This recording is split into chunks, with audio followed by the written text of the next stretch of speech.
This episode of the Duke Basketball Report podcast is brought to you by Byrd Campbell, PA, a Duke-loving law firm with offices in Dallas, Orlando, Pensacola, and Boca Raton. You can find them online at byrdcampbell.com, BYRDCAMPBELL.com. Byrd Campbell means business.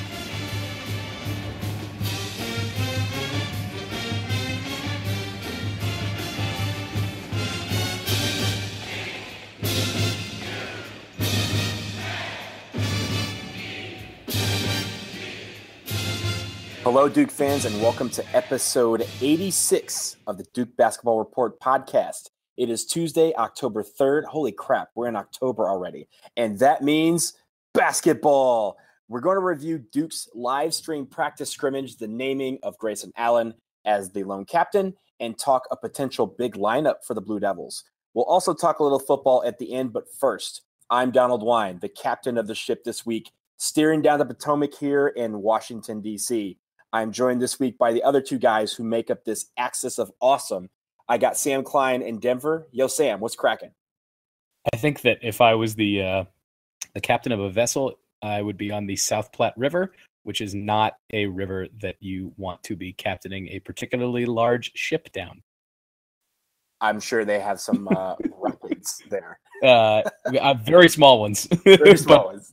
But watch out if you find yourself paddling through downtown Denver. Oh, yeah. And the resident ATLian himself, we got Jason Evans. Hi, Jason. Hey, guys. The only river that anyone ever references in regards to Atlanta is the Chattahoochee, and we refer to it as shooting the hooch, which is mostly about drinking beer, not about the water that you are floating on. Jason, can you spell Chattahoochee for us? C-H-A-T hoochie. That's perfect. Right. Good enough. You know what? Let's get into it. For those of you out there, we were originally debating whether to record today and have an episode that dealt mainly with football. But a funny thing happened. By the way, really quick, I'm raising my hand. I was the one who was saying that after that Miami game, I didn't want to do a podcast. I was like, I don't want to talk about that game. I want to talk about basketball, but there was no basketball news. There was no basketball news, but you know what? A funny thing happened. Duke basketball graciously decided to live stream their practice today. So naturally, we're going to start off with that. The team held this practice at about 3 o'clock on the East Coast this afternoon and did a live stream of an inter-squad scrimmage via Instagram Live on their account. If you follow the team on Instagram, you will be able to view that stream until 3 p.m. on Wednesday. We're going to try and get this episode out so you guys will know that, but we're going to post that as well in the forum so that if you guys get a chance, you'll be able to watch it. The teams were invited into gray and blue. There were referees, and they did about a half of basketball. I'm going to start with, it wasn't close. You know, looking at it, the gray team won the short scrimmage. I believe the score was 37-14. But, Jason, there's not a lot to take from such a short scrimmage, but it's exciting to see the team kind of play nonetheless. Give me your thoughts on what you saw. So I didn't get to watch all of it. This was in conjunction with the fact that today was media day for Duke, and Coach K had a news conference, and I watched the entire Coach K news conference. So in a little bit, I'll be able to tell you a little bit about that. But so the practice, the stuff that I saw from the practice was a team that is very athletic. A lot of, I mean, you know, none of this should come as a big surprise. A lot of guys who were playing above the rim, as you should at the college level. But the biggest thing that I took away from what I watched was Grayson Allen's the best player on the floor, and it's really not even close. He was dominant at times. Really seemed to be able to take the ball to the hole or shoot outside at will to some extent. I don't know how much of that is the defense that was being played on him, and how much of it is his own ability, and the fact that he is far and away the most experienced guy out there. A little bit later, when we start talking about the fact that Grayson Allen was named team captain, I'm going to talk a little bit more about experience stuff. But the other thing I took away in terms of the new guys, I was surprised at some of their ability to do maybe a little more than we thought. I'm talking specifically about the big guys, Marvin Bagley, but even though he's not new, Marcus Bolden really impressed me at times. He put the ball on the floor a few times. I mean, this was a guy who, if you gave him the ball 2 feet from the basket last year, seemed like he didn't want it. And there were a couple times in this practice I saw him moving to the outside a little bit, putting the ball on the floor, going around guys with his dribble, driving to the hole. It was a completely different Marcus Bolden. And I also thought Javin DeLaurier looked very good, playing a little more on the perimeter than we would have expected. Sam, did you watch it at all? So I'm still catching up on the live stream, but I am intrigued by your kind of discussion point about the bigs. I think that when we talk about recent iterations of Duke basketball and the most successful teams, I think one thing we look for is depth at the big man positions, because those guys tend to get in foul trouble. They tire out maybe a little more easily, and on a lot of Duke's recent teams, especially the ones that have not been as successful, I think that you can point to a lack of post production as one of the key weaknesses for those teams. And looking back at 2010, one of the things that really sustained that team well was the fact that they had not just Zubac and Thomas as the starters, but Mason and Miles Plumlee backing them up and letting them get those breathers when they needed it. So I think that going forward, it's going to be interesting to talk about the development of Marquise Bolden, the total impact that Marvin Bagley can have. Wendell Carter, who prior to Bagley's commitment was kind of the key centerpiece recruit, I think, in this class, who sort of brought the most unique skill set to the group. And then as you point out, Javin DeLaurier, who has been in the program for 2 years, hasn't gotten a ton of playing time yet. But Coach K likes to say that the guys who are going to earn minutes sort of regardless of positions, and that's not entirely the way it's going to work. But if DeLaurier is showing in practices that he's ready to step up, and he is a junior, so he should have some of that leadership quality, and we've seen him featured a lot in the Blue Planet videos. Don't be surprised, I guess, if he also gets to play a fair number of minutes this year. That entire big man rotation is still inexperienced, even though DeLaurier is a junior. He hasn't played much. And hey, Sam, I got to correct you. DeLaurier is a sophomore. Oh my God. Why did I think You're thinking of Vrankovic. You're thinking of Vrank. Yeah. Jeez, I'm so dumb. Well, Vrankovic might play too. Yes. It only really quick. By the way, point, right? A friend of mine pointed out to me, he sent an email to me and he said, I really think that 5 of our top 8 players are 6'10", or you were talking about all the big guys. He said 5 of our top 8 players are 6'10" or taller. And he's including DeLaurier and Vrankovic. Top 8. Which I think it's really interesting. And I saw that on the floor today. I mean, there were a lot of huge guys out there, and the guys who we thought, maybe we'll get a little something from Jordan Tucker or Alex O'Connell, guys like that.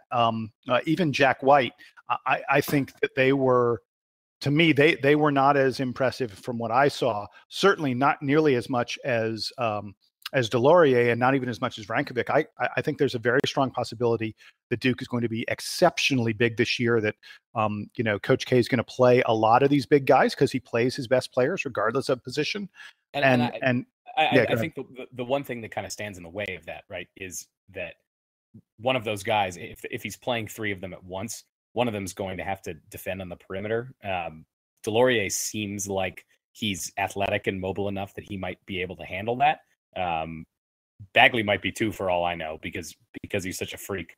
But I don't think we're going to be able to count on Carter or Bolden to be able to do that. I don't think Vrankovic falls in that category either. So really, it's on the defensive end and it's on the offensive end to show that any of those guys can play the nominal 3 position. And then also on the other side, Grayson Allen's going to play 35 plus minutes for this team. So one of those spots is entirely his. And if Duke wants that true point guard, they've only got one in Gary Trent on this team. So, we love talking about minutes, and we love how that discussion shakes out through the course of the season, and it'll certainly change from game 1 to game 39 or 40, hopefully. But yeah, as you point out, Jason, for now it looks like Duke might have a lot of big guys in the lineup who are able to contribute. Hey, spoiler alert! I want to let Donald get in and talk about the scrimmage, but spoiler alert: when we talk about Coach K's news conference, I'm going to tell you guys some stuff that he said about the big lineup, and especially some stuff he said about Javin DeLaurier. But go ahead, Donald, you're on. Yeah, so I watched the whole scrimmage live today, and for I told you guys there's not a lot to take away from a 1/2 inter-squad scrimmage a week into full practices. But having said that, I have a lot of notes on what took place on this little half-hour scrimmage. So I want to start off with how the teams are broken up, because I think that kind of plays a little bit into some of the things that I'm going to say later on. The Gray team was coached by Jeff Capel, had Gary Trent Jr., Grayson Allen, Marvin Bagley, Wendell Carter, Jordan Goldwire, Javin DeLaurier, and Jordan Tucker was on the team for the last 8 minutes of the scrimmage. The Blue team, coached by Shire, Jack White, Trevon Duvall, Marquise Bolden, Vrankovic, Alex O'Connell, Tucker, Robinson, Buckmeyer, and Besser. So, hey, Donald, can I interrupt real quick? Yeah. Are we now in on this blue and gray thing? I think it's just how the practice jerseys showed up this year, and they just happen to be gray. I just want it to be known going forward that we're not Georgetown. I don't want it to be Georgetown. and once again, I will remind everybody from last week that the fight song is called Blue and White, not Blue and Gray or Blue and Black or anything else. Sorry, continue. I knew you were going to say something. But one thing, first of all, we were talking about Grayson Allen. It is clear that he is the best player on the team, and he's the unquestioned leader of the team. You could see him at times telling people where to go, making sure guys were in the right place, and kind of was a perfectionist about things. And that's why the Gray team really dominated. There wasn't a lot of leadership on the Blue team. It's going to be interesting to see how, as camp develops, who's going to emerge as that other leader on the floor. Trevon Duvall is a great person who could be that leader. He played very smooth. He was able to distribute the ball well on the Blue team, but there's a lot of times that the Blue team just didn't finish. Grayson Allen was able to hit everything that I think he may have missed 1 or 2 shots, and he took about 10 or 12. There was one dunk where he absolutely just destroyed Jack White's whole life, career, and psyche early in the scrimmage, that literally it was so bad that the entire Gray team went to celebrate with Grayson Allen while the play was still going on and let in a layup on the other end, and coaches didn't even care. Like, it was that great of a dunk. It was ferocious. It was and it was from he probably jumped from 10 to 12 feet away from the rim. And what was Jack White? What was Jack White trying to do on that? He didn't come close to blocking it. All he did was like, oh wait, I'm going to get posterized. I should be right here so I could be perfectly positioned for the poster. He was destroyed. So Jack you've heard White he might not get to play that many minutes this year, and he's giving Grayson Allen sort of the best representation of what it's going to be like to dunk on mid-sized small forward guys. So there we go. That dunk, Jack White being in the air while Grayson Allen is hurtling towards him with the ball about to dunk in his face. You could have done the meme where you freeze frame, record scratch, and then Jack White's monologue going, "Yep, that's me. You're probably wondering how I end up in this position." And it's literally him with a look on his face of, this is absolutely about to be the worst day of practice for me. But Donald, your Australian accent needs work. Well, I went to, you know what? I'm going to let them have that. I went to Australia. It's a very beautiful accent, but I can't really replicate it very well. So I'm not going to. That's fair.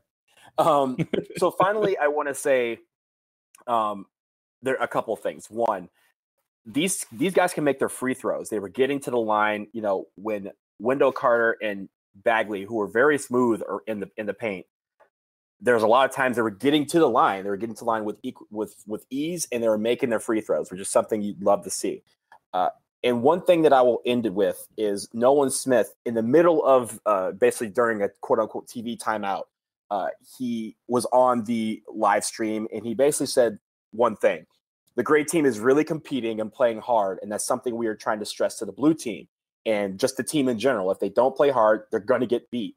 And that is what you saw basically throughout the scrimmage, is that the guys on the gray team were hustling to every ball. They were making every pass. They were playing well on defense. They were getting every rebound, and they were the energetic ones. And the blue team was not really as energetic. That's something, obviously, in every Duke team, we've said this all along. If these guys compete and play hard, there's not many teams that are going to compete with them. But if they are lazy, if they're going to, not play hard, if they're not going to compete, then that's when they're ripe to be beat. So that's obviously an early lesson, but a lesson that they can carry throughout the rest of these practices leading up to the beginning of the season.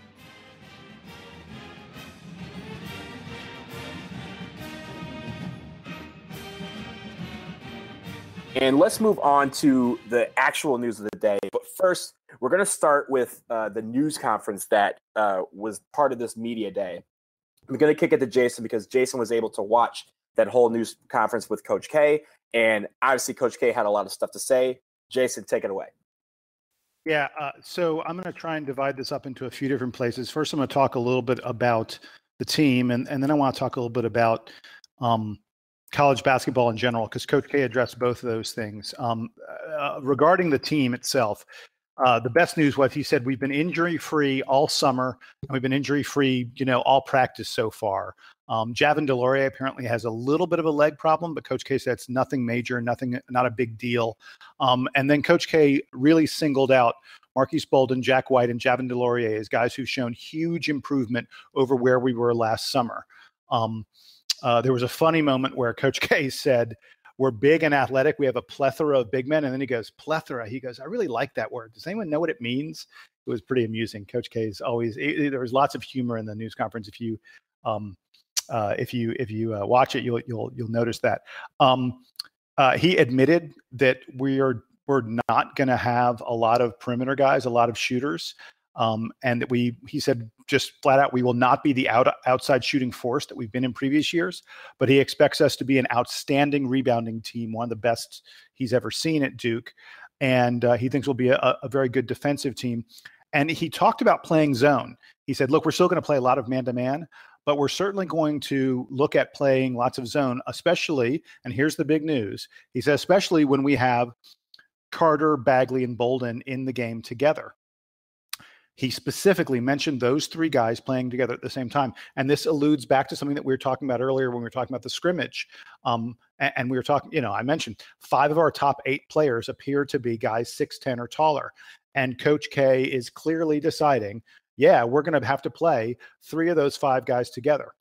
He went on a little later in the news conference to talk about the fact that he thinks both Bagley and DeLaurier can play on the perimeter. And he talked specifically about DeLaurier. He said, by the way, he expects Javin DeLaurier to be a pro, to be in the NBA someday. He talked about Javin's athleticism, and it was kind of funny. Coach K made a little bit of an ugly face, like when you're like, damn, you guys know what I'm talking about. He made kind of an ugly face when he's talking about Javin's athleticism, which is a good ugly face. He said Javin has become an incredible rebounder and that he can defend in the post or on the perimeter. Sam, I think you brought that up as a big concern. Coach K specifically said Javin DeLaurier can defend multiple positions in the post and on the perimeter, and he said Javin will play on the perimeter. We know Marvin Bagley is going to play some on the perimeter. And Coach K also said that Javin may be in the mix to be a starter and that he will play significant minutes. This is not something we'd expected. Most people had talked about this Duke team as having 6 guys who are really in the mix to be starters, with Carter, Bagley, Bolden, Allen, Trent, and Duval. Well, now we're hearing that Javin DeLaurier is in that mix as well. So those 7 guys figure to be our main rotation. And Vrankovic, I think, is going to also play some. But those 7 guys are going to get the lion's shares in the minutes. And it was really interesting to hear Coach K talk about that. The last thing he talked about a little bit in terms of the team was he talked about Grayson Allen. He said Grayson's in great shape, the best shape he's been in. And he talked about Grayson Allen's leadership. And I know we're going to get to Grayson Allen. Should we talk about Grayson Allen being a captain now or later? We'll talk about it in just a second because I have some thoughts on the big lineup after you're done. Okay.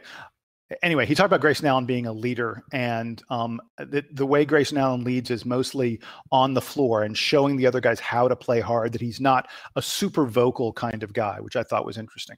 But back to Coach K's news conference, the other thing he talked about was the world of college basketball and what has changed in the past, week or so with the revelation about the Adidas scandal that has taken down Rick Pitino, who was a friend of Coach K, and is enveloping more and more programs. And, by the time we get this published, there may be other coaches that are in trouble as a result of this scandal. And it's probably going to go on for quite some time because FBI investigations don't end overnight. I think the only major thing that came out today, I saw that Sean Miller was vehemently denying all the charges against him and specifically his assistant, who was one of the guys who was arrested. And by the way, I saw that Rick Pitino said that the phone conversations that he had that were supposedly about arranging the payment, a payment through Adidas, he said actually he was talking to Adidas about Terry Rozier, a former Louisville player, about Terry Rozier becoming an Adidas client. Well, so that's what. And Pitino also didn't he come back with some kind of legal action against the university for the suspension being against his contract? I mean, we're getting into we're getting into the weeds. We don't need to get into that again. We did a special podcast on it. Yeah. But by the way, so the thing that struck me both about the comments from Sean Miller and from Rick Pitino was I hope these guys realize that the FBI does a lot of wiretapping. And when they talk about what happened on phone conversations or what happened when they met with this person or that person, there's a darn good chance that the FBI has tape of this stuff. And, you got to be really careful about making a denial that then comes back to haunt you because there's tape that proves you wrong. So the FBI doesn't just go around arresting people for the fun of it, right? Exactly. I obviously it's innocent until proven guilty in the court, but they're not going to spend all the resources to bother going and arresting basketball coaches all over the country in the middle of the night on hearsay or shoddy evidence. Exactly. All right. So back to what Coach K had to say about all this stuff. I apologize. We got badly sidetracked there. To me, the most significant thing K said about this was and these are his words. He said, "We don't have a model that fits the game at this point." I was like, wow. I mean, that's Coach K saying college basketball is broken. He said that basketball at this level is a business. And it used to be that it really didn't get treated as a business for the players until they got to college. And he said, now it's being treated as a business when they're in high school and in the AAU world. And he said college basketball needs to address that and understand that and figure out ways of working in partnership with the NBA to solve the problem. And he said, look, it's really difficult for these kids. I didn't even know this. He talked about the fact that when these kids are on these AAU teams, the shoe companies, the Adidas, the Under Armour, the Nike, you name it, the shoe companies will sponsor the AAU team. They'll provide them shoes. They'll provide them apparel.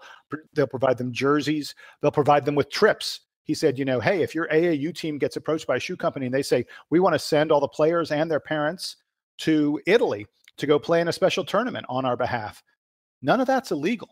That's allowed under amateurism rules, under AAU rules, under NCAA rules.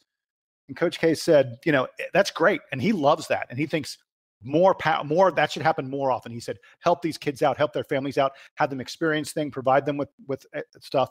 But he said, but there's this change that happens when you start talking about college, when you start getting into college, when you start attending college, where things like that are suddenly illegal. They're suddenly against the rules. And he said, it's just, he can see how kids can get wrapped up in this, how it can be confusing, and how there aren't clear guidelines and there aren't systems that help them to navigate what they can and cannot do. And the last thing he said that I thought was really interesting was he said, there's nobody with a solution. And what he meant by that was there's no individual. He said, but there are a lot of people who have a lot of ideas. And he called on the NBA, the NCAA, the AAU world, everyone to get together to start talking about this and everyone bring different ideas to the table. And so there's no one person with a solution, but hopefully a lot of people together can come up with a solution. But I'm telling you guys, he spent probably half of his news conference was talking about the challenges that college basketball faces today. And again, I go back to his first words on it that I think were really, really interesting and very telling. He said, we don't have a model that fits the game at this point. I think that the most interesting part when you look at that, especially when he identified who the key stakeholders were, right? The NBA, the NCAA, the AAU, and the shoe companies. And the players. He constantly, and the players, but like away from the players, like the Right. like organizations that have a vested interest here. The only one of those organizations that cares about quote amateurism is the NCAA. AAU, I think, would exist, because the AAU is sponsored by all these different companies, and short of paying the players, it's a professional circuit for kids, right? And the NCAA has all these rules, and the AAU doesn't care about like they might have eligibility rules, but they really just want to put the events on and make money. The NBA obviously is an entertainment product, and the shoe companies are selling shoes, and they're putting their logos all over the kids and all over the jerseys and the tournaments, because that's going to sell their products, and and all of that is, I think, is totally fine.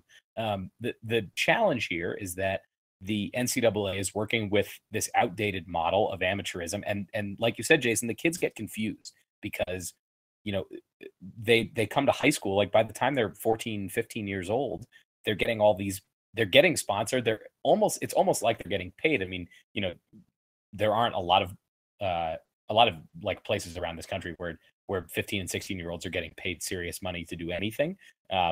So when you're that age and you're just getting free gear and trips and meals and all that stuff, I mean, that seems like plenty. And I don't want it to sound like I'm coming off like, the kids should be more grateful for the stuff that they have, just that I don't think that any of them expect any more than that. But by the time they're in college, whatever major conference team you're on, you're on TV all the time. Like you don't even have to be a Duke player, but you only have to play at like Clemson or Virginia Tech, and you're going to be on TV, multiple times a month, on ESPN, on ESPN2. And at that point, the kids, I think, deserve more of the, more of the credit and the payment for that. And it just doesn't exist. And as Coach K said, there isn't a central focus on any of these organizations to fix that, because everybody other than the players is making out just fine on this system.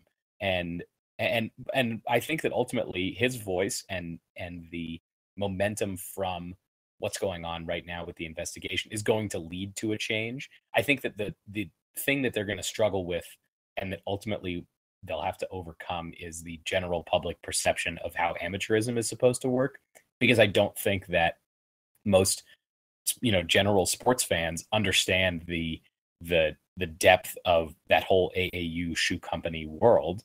And I think we conceive it to be sort of sleazy only because it deals with that amateurism. If amateurism wasn't a problem, and if we just had minor leagues, like if the college programs were just minor league programs and the players were paid from the time they were 16 or 17 or whatever it was, no one would really think about all this stuff being sleazy. I mean, we don't really talk about it in the context of say Major League Baseball. I mean, there are issues with exploiting the young players who come from other countries, but no one denies that once the kids are 17 or 18 years old, that they should be able to just make money and go play baseball. And in basketball, it's a thing that's really it's really coming to a head because the players aren't the ones getting represented. And I think that Coach K really nailed all. He like, obviously I have all my own opinions about this. I think that Coach K hit on just about every point that sort of matters to me in this conversation. And kind of to wrap it up, the way that he noted that there isn't one person or one body that has all the answers, but a lot of people have good ideas. I think Jay Billis has floated the idea before, and I know that other writers have, of there needing to be a sort of a college basketball commissioner, and this might be the impetus for maybe you don't call it that, but somebody or some body that is going to take more charge of this and acknowledge kind of the professionalism of it as it exists today, and not according to the way outdated amateurism model. Yeah, I think you guys hit pretty much everything about that portion of the scandal and Coach K's thoughts on it and how it relates back to college basketball. One thing I did want to touch on really quickly was his thoughts on the big lineup. And, we hinted at it a little bit while we were discussing the scrimmage about all these guys who could be seeing a lot of playing time. And you're looking at this roster and, 5 of those guys are above 6'10", as Jason said. That is something that I don't think we've seen in a Duke team in a long time, where you have so much length that is versatile. Like you said, like Jason said, Marvin Bagley can play on the wing. Javin DeLaurier can play on the wing. Wendell Carter has played on the wing before in high school, but he's not. The fact that we have the ability to say, Carter, you stay in the post. Bolden, stay in the post. We got, guys on the wing that can give it to you. That is a plethora of riches right there. And when you're still throwing in, you're leaving out in that 5, you're leaving out 3 of the best players on the team in Grayson Allen, Trayvon Duval, and Gary Trent Jr. So that is going to be really interesting to see how these things play out over the course of the practices and leading into the games. I think when Countdown to Craziness happens, you'll kind of see a better mix of how this team is shaping up to look like as far as starting lineups are concerned, as far as rotation is concerned. But in the end, I think it's really, really awesome to see that we have such versatility on both ends of the floor. We're going to be a good rebounding team. We're going to be a team that is athletic, that can get out, that can move. We may not be hitting, 18 threes a game, but we may be having 18 dunks a game, which is going to be just as electrifying for this team. And if we can do that, that's really heartening to see with this team going forward. I mean, with all the recent research and data related to efficiency in basketball, there's basically 2 outcomes that teams are chasing these days, and that's 3-pointers and dunks. Duke, I would say, traditionally is a 3-pointer team, and this year will probably be more of a dunk team. Yeah, or even not dunks. The fact that Bagley and Carter have this, great finish and great touch around the rim, I think that's going to be really, really good because teams are going to, you can narrow in on teams that are just looking to, dunk the life out of you. And with us being so versatile, being able to shoot from 10 feet, Vrankovic had a couple of shots today where he shot from 17 feet. Right that tweener range between the free throw line and the 3-point line. The fact that if you have a guy that's 7 foot that can pull a defender out that far, that's going to open up the floor for everyone else to do their thing. And I think that is what you're going to look for as we move forward in this early part of the season. It's going to be an interesting transition for Duke fans who like to complain about how the team takes too many threes and how the big men don't make any big men moves. This season's gonna turn all their complaints on their ear, and they're gonna have to totally change the way that they complain about the team.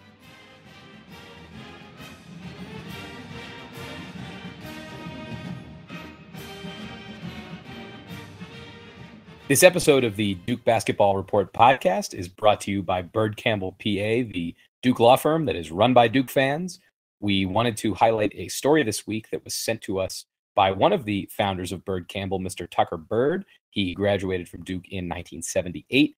And when he was a sophomore, or 1979, excuse me, when he was a sophomore, he and his fraternity brother, Bob, went down to see Duke play Clemson in football down at Death Valley in Clemson. And Duke they tied the game rather right at the end with a field goal. It was a 57-yard field goal kicked by Vince Fusco. That 57-yarder is still a Duke record. And Tucker just wanted us to tell everybody how amazing it was to have 2 skinny Duke students celebrating while 80,000 Tiger fans were sitting in stunned silence down in Death Valley. So good memories from him, from Duke football from back in the 70s. And thanks again for your sponsorship of the Duke Basketball Report podcast.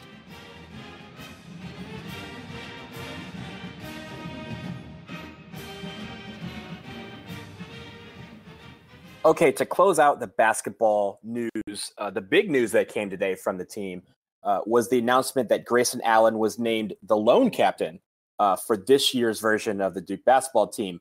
I don't think many were shocked that Allen would be named as a captain, but what may be a surprise to some is that he was the lone captain. But Allen being the lone captain, the lone senior on the team, the only player who has played considerable minutes for Duke on the roster, the guys next, way down the line being Marquise Bolden and Antonio Rankovic. Allen is the man that sounds like the team and the coaching staff has put their trust in number 3. Sam, give me your thoughts on Grayson Allen as the lone captain for this year's Blue Devils. I'm excited about it. I know that he's been through a lot at Duke, probably been through sort of more ups and downs than any player in recent history. And I think it says a lot. I'll say that this thought was not my own. I also grabbed it from a couple different posters on the DBR forums, which everybody should be checking out. But that it shows not just Grayson's maturity because we expected him to be a captain, but the fact that he's the lone captain shows how much the coaching staff trusts him, because if he loses that job for whatever reason, for any of the sort of shenanigans that have gone on in the past, there's nobody else there to formally step up unless the coaching staff appoints them. And I think that that's a challenge to Grayson, but it's also an endorsement of how the staff thinks he's matured. He looks around and he sees that, all the guys who are going to be starting around him are freshmen and sophomores, and he's going to have to be an important voice for this team and an important leader on the court and off. And I'm frankly excited about all the sort of Grayson redemption stories we're going to get to read this year, because he's obviously going to be a huge focus for Duke fans and also just for college basketball fans in general. I know that I've seen a few articles about him coming out already based on this news and the limited details we've gotten from watching the one practice. So I'm excited for Grayson. I'm not surprised by the news, just given that I don't think there was anybody else in the program who had enough experience to step up into that role. And I know we've talked before about how kind of the one season in recent memory when Duke sort of struggled with leadership like this, that I can remember, at least, is back in 2006 when Greg Paulus and Josh McRoberts were captains as sophomores next to junior DeMarcus Nelson. That was the season, remember, when we lost to VCU in the tournament. I don't need to rehash everything about it, but among other problems that year, leadership was a huge issue, and I don't think that Coach K is going to go back to having sophomore leaders. And it's not even like he has a sophomore player this year who has contributed in the past, at least, as much as Paulus and McRoberts had going into their sophomore years. So I'm not super surprised by it, but I am excited for Grayson and hope that he seizes the opportunity. Jason? So the thing that strikes me, and it shouldn't be, any surprise, is the lack of minutes by everyone else who's not named Grayson Allen. And you guys know this intrinsically, but I'm going to ask you anyway, just to take a guess. How many more multiples, how many times do you think Grayson Allen's career minutes are compared to the entire rest of the roster? 15. Ooh. What'd you say? 15.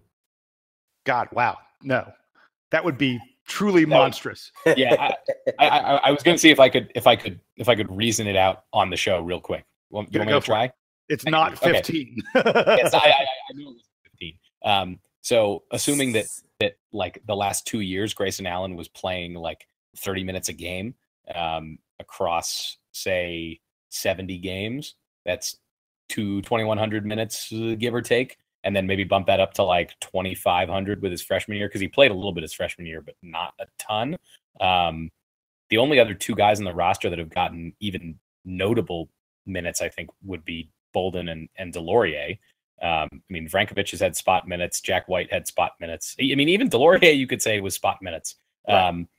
But let's say that that Bolden had like maybe like among those guys like 500. So I'd say, yeah, it's probably like 5 times Grayson Allen over the rest of the team. Wow, that was impressive. It's a little more than 6 times. Okay, it's 6.13 times as many minutes, but that was very good rationalization. And your estimates were right on target, Sam. I'm so impressed. That's Grayson not fair. Allen, He did math. I didn't do math. As I am an engineer by trade and by education. I just blow out numbers sometimes, and I could argue 15. I'd be wrong, but I could make an argument. 15 sounded wrong. I didn't know there'd be math on the test, right? Yeah, exactly. So Grayson Allen has played 2,646 minutes, 2,646 total in his career. Did I guess 2,500? You did, man. I was so impressed at that moment. I was like, wow, that is really good.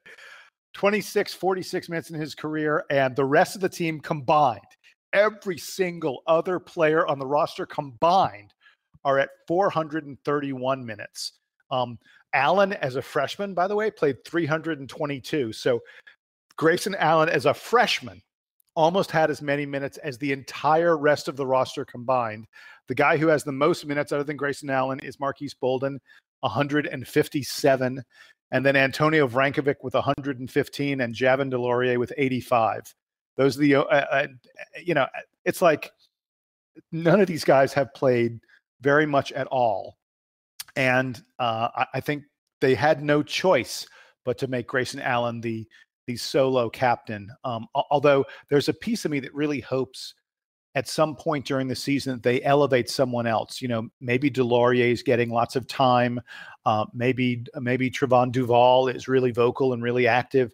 Maybe Vrankovic is showing himself in practice to be a real outspoken leader. I don't know what the formula is or how it necessarily happens. Hey, what about Justin Robinson? He's in his third year in the program. He's as experienced as just about anybody, even though he has a total of 10 minutes in his entire career. But I'd sort of like there to be a co-captain at some point during the season.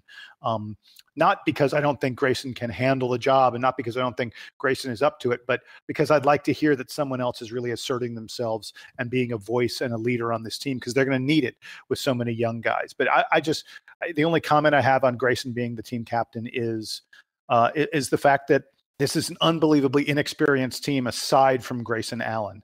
I thought for a moment, there was this brief fleeting moment where I thought that Grayson Allen as a freshman had played more than the entire rest of the team combined. He didn't quite get there. He comes close. But he certainly, even as a freshman, played more meaningful minutes than any of these guys. Even though, Jack White has played 61 minutes in his career, how many of those minutes were in a game where the outcome was even mildly in doubt? Probably zero. The only guy who's played any minutes at all where a game was in doubt is Bolden and Vrankovic. And maybe DeLaurier got a couple minutes at some point in some. Actually, I don't even think about that. I think he did in maybe like foul trouble or something like that. But yeah, I think he's had maybe one or two. Yeah, not much at all. But the great thing to hear is Coach K talked about it in his news conference, and a lot of these guys have made real progress, or really, they're being vocal and they're playing hard in practice, and it looks like they're going to contribute for us this year. So, who cares what they did in the past? I need them now.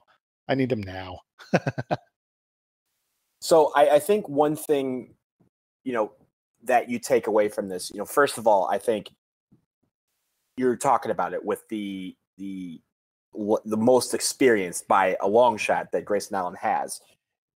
After the season last year, Coach K told Grayson Allen to take 3 months off of basketball to focus on healing, to focus on getting back to square one mentally, and you could tell that it's paid off. You see Grayson is having fun in practice. He seems healthy. Coach K said he's never been healthier. And just I feel like it puts a lot on on him to really energize the team. You could see in the practice today, he was energizing the team to the point where he throws down a dunk, the entire team would rather celebrate with him than go back on defense. Like, that is what you want to see from somebody. Now, what does this mean for the rest of the roster? I think you're going to see somebody, and who that is, I'm not sure yet, but I'm going to go I'm just going to throw out a $2 bet, if you will.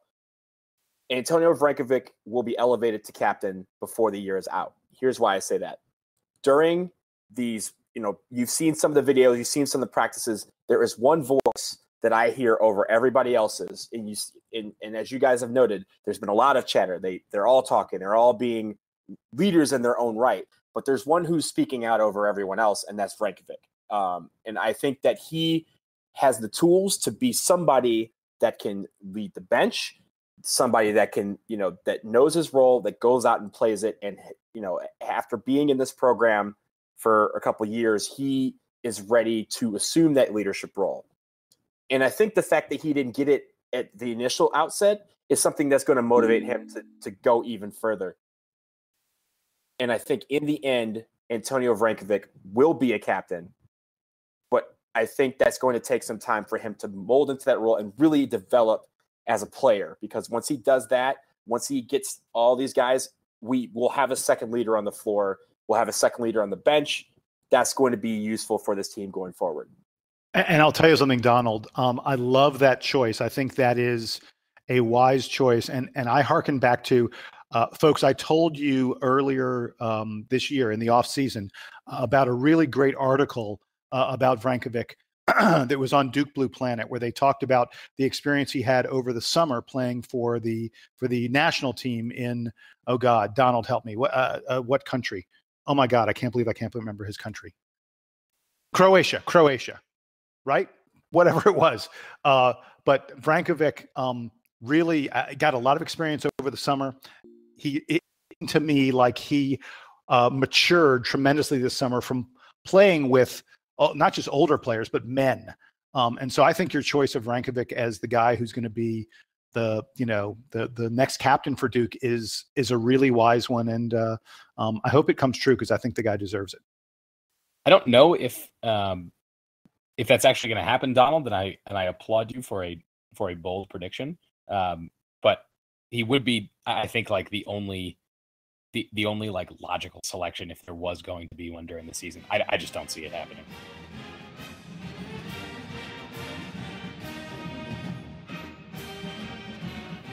Okay, I think we're done with basketball for now. Obviously, there's going to be more coming in the weeks to come. We're going to get into football, and it's not the recap that we want to do, but it's the recap that we kind of are going to do anyway. It's quite simple. We played Miami last Friday Night Lights, and took an L, a really big one, 31-6 on national TV. I'm going to get into some of, I was at the games. I'll get into my thoughts in just a second. But we're going to recap this. Donald, actually, I think you were there. I think you should lead the conversation. I know you're playing host and you toss stuff to us. I'm going to jump in and toss it to you. You were at the game. Give us your impressions from being at the game. Well, I will say, Jason, that, first off, it was, when the game started, it was an electric atmosphere. It has, we've talked about the attendance in the past of the games this year. The stands were full. There was a lot of Miami fans, but there was a ton of Duke fans as well. The students were out. The students were loud. There's a lot of, stuff you could hear on TV. Apparently, I was getting text messages from my brother who was watching the game, and he was like, the crowd sounds electric. What the defense didn't do, what the offense didn't do, is give us reasons to cheer. It was really a frustrating game from the stands perspective. Obviously there was a couple plays here and there that gave you cause to, get out of your seat and be animated and be excited about what was coming. A good stop on defense, a nice play on offense. But in the end, it was quite simple. We just didn't play very well on either side of the football. We allowed, it just wasn't the same Duke gang we've seen the first 4 weeks of the season. And it really wasn't a lot of what Miami did. Miami had a couple of big plays, but they didn't, we talked about, Jason, you talked about limiting the running game last week, and they did. They only got 139 yards rushing, which is, something that, Mark Walton got 204 by himself the week before. But for some reason, they were giving up play after play after play that really were backbreakers as far as momentum was concerned. The offensive line had probably their worst day in a long time. They allowed 6 sacks. Miami had 11 tackles for loss. And by the way, on the offensive line, how many backbreaking penalties did we have? Absolutely. Like every time every time we'd have a big play, there'd be a flag, and it would be one of the offensive linemen. Absolutely, and that really hurt us, especially when we were trying to creep back into it in the second quarter. There's a couple times we drove down the field, and then all of a sudden it was like 2nd and 34, and you're like, you went from being in the red zone to being at the 50-yard line and having to punt.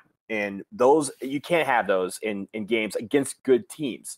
You can't have those in games against mediocre teams. And, those are the mistakes that really cost Duke points and momentum, because some of those points, like for instance, right before the end of the half, we were driving, we get to the red zone, and then we had a couple of penalties and had to settle for a field goal. You're thinking, okay, a field goal is cool, but a touchdown would have put the game within reach. We would have been down 4 entering the break with the momentum. Instead, Miami treats that as a victory on defense. They only give up 3 points. They get the ball back, and the first drive that they have, they walk all the way down the field and score. So that's not what what we've been accustomed to seeing so far this year. I'm hoping that is out of their system. But I will say that the fans were there. The fans were loud. The fans just, they didn't get anything from the team to really motivate them to keep going. It was very frustrating in that regard. And being down there, I had my parents with me. I had my cousins with me. They loved every bit of it. They loved the new stadium. They loved everything the renovated stadium. They loved everything about the atmosphere. The only thing that they wish we could have had was something to celebrate in the form of a victory. We didn't get that against Miami. Now it's time to shake that off next play and get back against UVA. But now, Jason, what did you see from the TV set that I didn't see really in the stands? Well, I already talked about the penalties that were absolute backbreakers, but to me, my takeaway, and this has sort of been trending this way for a few weeks for Duke football. I think we've got one of the best defenses in the country. I think that we may have like a top 10, top 15 defense. And in fact, our run defense, I think I've seen someplace, our run defense is like one of the top 2 or 3 in the entire nation. But I think our offense is like barely a top 50 offense. And you guys remember earlier this year when there was talk that Daniel Jones would be on the NFL's radar? No way. And by the way, I don't blame him as much as I do our receivers. Our receivers don't look like they're getting separation when Daniel Jones puts the ball on target to them. They're not making catches. They're not making plays. Our offensive line is not protecting Jones nearly well enough. Steve Logan of WRAL, who's an excellent commentator and observer of college football, said that he went back, he watched the tape, and he used stats and these other kind of things. And he said there were 10 times that Daniel Jones threw a ball that was a 50-50 ball. There was sort of equal chance for the defense to make a play or for the offensive guy, for the Duke receiver to win the battle and make that play. And Steve Logan said, these were balls that were thrown with NFL accuracy. And of those 10 50-50 balls, the Duke receivers won the battle exactly 0 times. 0. Flip a coin 10 times, and it came up tails every single time for Duke. That's damning testimony against our receiving core. These guys have got to find a way to get open. They've got to find a way to catch the ball when it's thrown to them and not have as many drops. The number of balls that hit guys in places, I'm not saying they're perfect passes. I'm not saying it's hitting them in the numbers, but if you're a Division I receiver on a team that is 4-0 and looks like it, it could be in the top 25, you got to make that play. And we didn't. And it worries me because even though I think this team is a very, very good running team, you got to be able to pass some. And, I don't know. I'm very concerned. I'm almost getting to the point where I want Duke. We got a couple of young guys, there's some freshmen who are redshirting, and there's some freshmen who redshirted last year, like Scotty Bracey. I'm getting to the point where I'm sort of like, you know what? Play those guys more, because TJ Ramming and Jonathan Lloyd, they're not getting it done. And I hate to call guys out by name, but that's just the reality. They did not get it done against Miami in a big game for Duke. There were a lot of drop passes, and it's weird. Like, there's a lot of times where in the stands we were questioning the play calling because a lot of it was kind of predictable, especially when we were getting down inside the red zone. Yeah, I thought the play call was our offensive play calling. Yeah, I agree. All I'll say is I definitely agree. Yeah, I won't say questionable, but I will say predictable. There's times where, like, I felt like Tony Romo in the booth, I was calling out the plays before they were happening. And that's not what should be. If I'm calling him out from, row 00 on the sideline, then obviously Miami knows what's coming too. So that's something that needs to be cleaned up. I think, again, that's something that we have not really seen in some of these games. But the amount of drop passes, the amount of mental errors that we had in the form of penalties, not finding holes, not tackling, not wrapping up, those sort of things are concerning in the sense that it all occurred in one game. And that's why I'm saying I hope we got it all out of our system, because it seemed that it came in bunches. And when it did, Miami capitalized on it. That's what good teams do. They're going to capitalize on your mistakes. And we just had too many of them. The offensive line had a day to forget. 6 sacks they allowed. They allowed 11 tackles for loss. The running game, whenever we got down, where we needed a couple yards, the offensive line was not there to get them across. And I think that really were backbreakers. When you have, 3rd and 1, 3rd and 2, 4th and 1, 4th and 2, and you can't get, Sean Wilson and Britton Brown, who have been tremendous for us so far this year, were not getting anything. Daniel Jones was not getting a lot of plays. And I think, though, if you can't get across the line of scrimmage on these things, on these 4th and 1s, these 3rd and 1s, these, short gains, we can't win ball games that way, because not only do they get the ball, they have the momentum, and they were riding that all the way into the end zone all night. So definitely a game to forget. And if you guys don't have anything else, let's move on to UVA real quick. I think that's a great idea. Let's move on to UVA. All right. So Saturday, we get back on track. We travel to UVA. We travel to UVA, right? Travel to UVA, yeah. Okay. Yeah, so we're traveling to UVA on Saturday. It's going to be a game where we try to get back on track in the ACC and against an opponent that, has improved a little bit, but it's definitely a winnable game in my opinion. Jason, what can we expect this weekend, and how do we, what are the keys to victory for us? There's a really interesting thing about this game, the betting line in the game. And I'm not a habitual gambler. I'm not, I don't have a gambling problem, but I do find betting lines to be very interesting. And I had said to some folks that I thought coming into the game that Duke would be the favorite. That I thought Duke had demonstrated, based on our season so far and what we've seen, that Duke was a superior team. And I was right. The Vegas bookies set the line. The line opened with Duke minus 2.5. Duke was a 2.5 point favorite.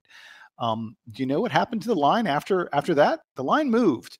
And sure, lines move all the time. It moved a lot. Yeah. It moved very significantly. It went from Duke by 2.5. The line currently is Virginia by 2 points. That's almost a 4.5 point move. It actually was more than that, Jason. It was, I saw at one point that it was UVA minus 5, which is really, yeah. And it's gone back down to UVA minus 2 or 2.5 or whatever it is at now. Man, that's crazy. I didn't see it when it got to that point. Again, you don't see lines move like that. It's very surprising. It tells me that people are putting a lot of stock in what Duke did against Miami, which is, we just discussed. We didn't do very much. We did not perform well against Miami, and I think, gamblers out there supposedly think that this Duke team, maybe they had the wrong impression of them. Maybe Duke's overrated. But I'll tell you something about UVA. And by the way, I think the other thing is UVA had a very nice week last week. They had an impressive win over Boise State. Now, Boise State is not great, but it was on the road. It was at Boise State, and UVA won fairly comfortably by 19 points. But if you look at UVA's other results, their other wins are not impressive. They beat William and Mary. They beat Connecticut, and neither one of those teams are very good at all. And it's not that the games weren't close. It was, 10, 15-point games, but it wasn't like UVA absolutely slaughtered those guys. And then UVA played Indiana, who also is not that good. They're not bad, but they're not, a really strong team. And UVA lost by 17 points. I don't think Virginia is all that good. Jeff Sagarin, who does, I think, the best of the football rankings, football computer rankings, he says that Duke should win this game by about 5 points. Duke is the 37th best team in the Sagarin rankings, and Virginia is number 65. He thinks that Duke should definitely win this game. And the one thing I wanted to mention about Virginia that I think is a little bit different and interesting compared to some of the other teams that Duke has played so far this year, Virginia does not have one of those mobile quarterbacks, a quarterback who tries to create a lot on the ground. I mean, it feels like that's what college football has become at this point, that there's so many of those kind of guys. But Virginia's Kurt Benkert is very much a traditional pocket passer. He doesn't like to run the ball. Now, he is a senior. He's very experienced. And last year, he shredded us. 336-yard passing and 3 touchdowns. And he likes to throw the ball downfield. So our defensive safeties are going to have to really work hard to help us out a lot, because they air it out, when they're throwing it down the field. But you don't have to worry very much about Benkert, getting out of the pocket, being on the move, and picking up yards with his feet, which I think, is a good ththing. Duke's seen a fair number of quarterbacks like that, and it's nice that we have something different this week. I think it's going to come down to our offense, because our D has been too good this year, and I think it'll continue to be very good. I think Virginia will struggle to score even, I don't think Virginia will get to 20 points. So if our offense can put up, 24, 28 or so or more, then we're going to be in good shape. Yeah, I think the keys, you touched on a lot of them, but I think the one key that we're going to need on offense is our offensive line to be much better than they were last week. They've been pretty good this season, I think, in the sense that our running game has been there. We've had a couple of, times where our passing game has been there as well. I think they need to be very good against UVA so that our running game can get established and so that Daniel Jones has time to throw. I see when he throws and he's pressured, he doesn't get the ball in the positions that it needs to be for our wide receivers to make catches. Now, obviously, sometimes our wide receivers are dropping the ball. That has to stop, obviously. But I think he's a much better quarterback when he has time to set his feet and throw the ball.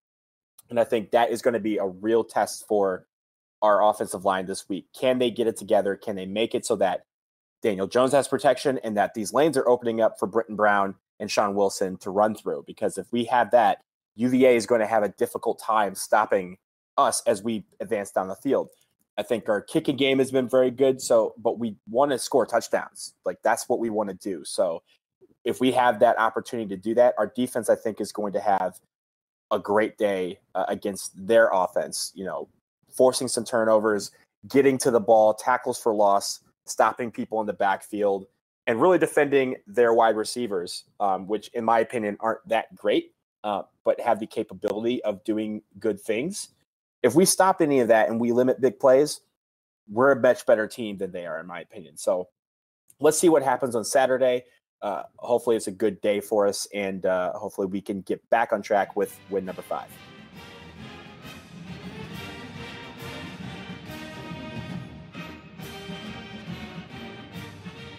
And that's going to lead us to parting shots. I'm going to start with Jason. Jason, what do you got for me? Hey, I have a question. Can I do 2 parting shots? Do you mind? Sure. Why don't we do one of yours? I'll do one of mine and kick it back to you for your second one. Sounds good. Okay. So my first parting shot, I'm going to stay on the subject of basketball. And I just want folks to note that Louisville has hired a new interim head coach. His name is David Padgett. And there's just there's an amazing story, I think, about how David Padgett became the new head coach at Louisville. Padgett, by the way, is 32 years old. I haven't checked everywhere to look, but he's probably the youngest head coach in Division I basketball right now. If he's not, he's certainly the youngest head coach of a team that is in the top 10. That's for sure. This guy just, it's kind of amazing how this happened for him. This guy was a video assistant at Louisville. He played basketball at Louisville, and then he was a video assistant in 2014. And he got promoted to director of basketball operations when Andre McGee, who was the director of basketball operations, left Louisville to become an assistant coach at Missouri, Kansas City. Do you know who Andre McGee is? Andre McGee is the guy who hired the strippers and the hookers and got Louisville in so much trouble. So McGee leaving is what got Padgett a prominent role on the Louisville staff.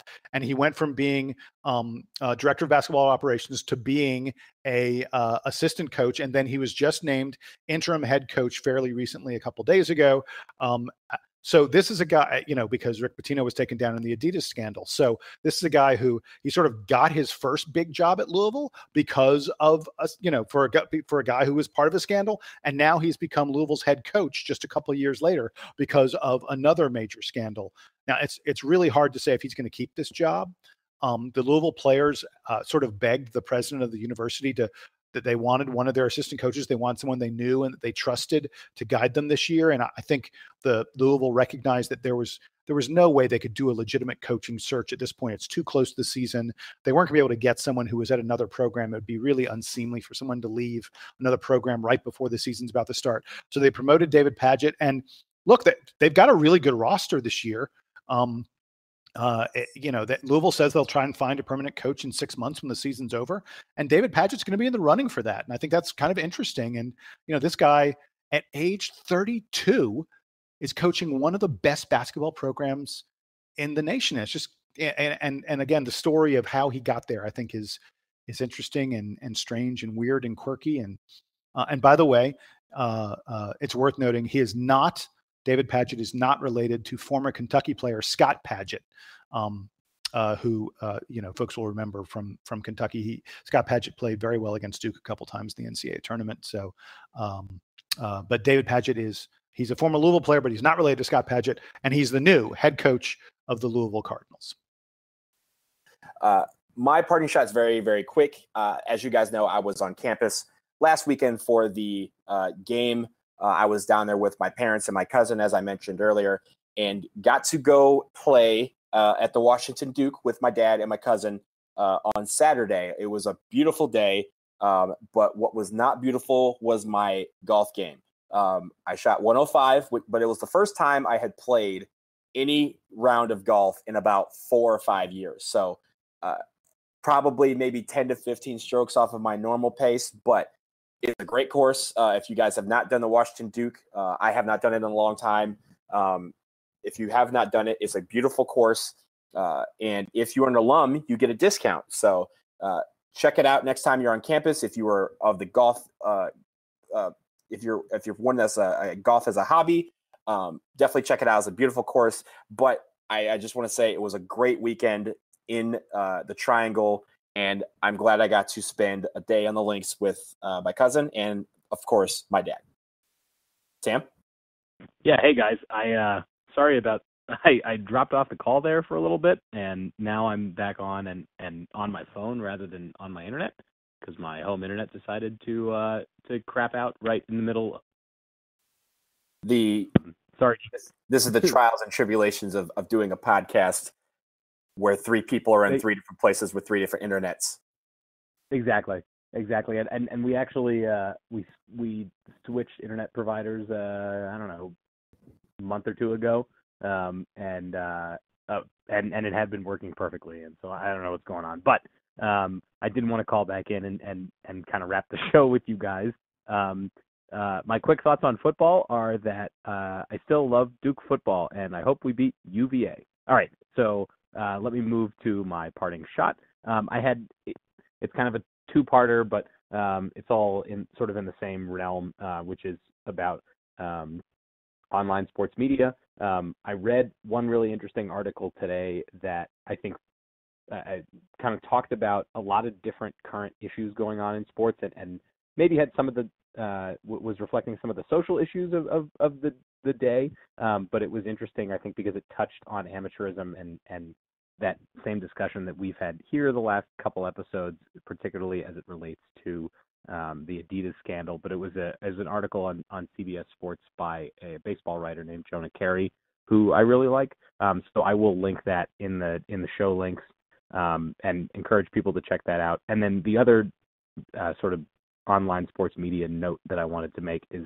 that I am excited about reading the college basketball coverage that's going to be coming this season from Seth Davis's team over at the Fieldhouse, which is part of the Athletics. The site's called The Athletic. It's a sort of new sports media venture that was started over the summer, and Seth Davis is in charge of their college basketball content. But they've got a handful of writers who used to be at ESPN and CBS. They have Ken Pomeroy.